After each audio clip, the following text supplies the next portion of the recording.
Coming to the last day of our third week of Lifeline. It's day 5. We're talking about God's hunger this week, and day 5 is talking about whole life worship. The whole life worship. Romans 12 verse 1 and 2. I know you know the verse. Let's read it together. Therefore, I urge you, brothers and sisters, in view of God's mercy, to offer your bodies as a living sacrifice, holy and pleasing to God. This is your true and proper worship. Verse 2. Do not conform to the pattern of this world, but be transformed by the renewing of your mind. Then you will be able to test and approve what God's will is, His good, pleasing, and perfect will. Romans chapter 12, verse 1 and 2. You got your notebooks? Our activity for day 5, I will read it out. Apart from music and singing, in what ways do you worship God in your everyday life? Apart from music and singing, in what ways do you worship God? Another way to ask it would be, supposing you lost your singing voice or your ability to play music, how else can you worship God? Or would you stop worshiping God?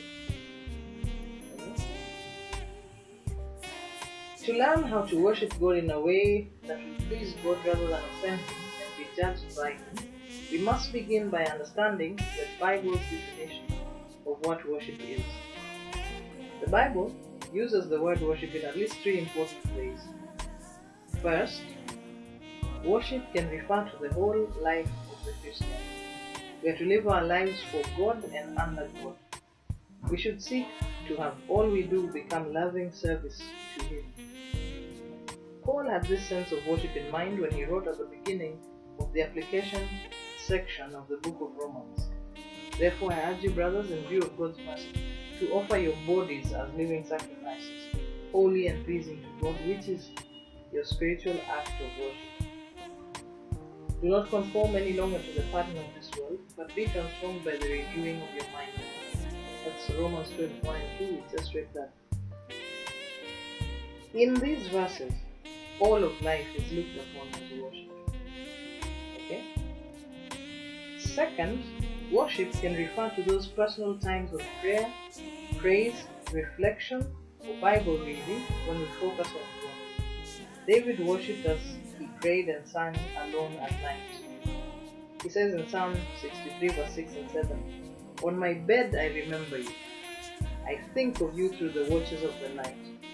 Because you are my help, I sing in the shadow of your wings.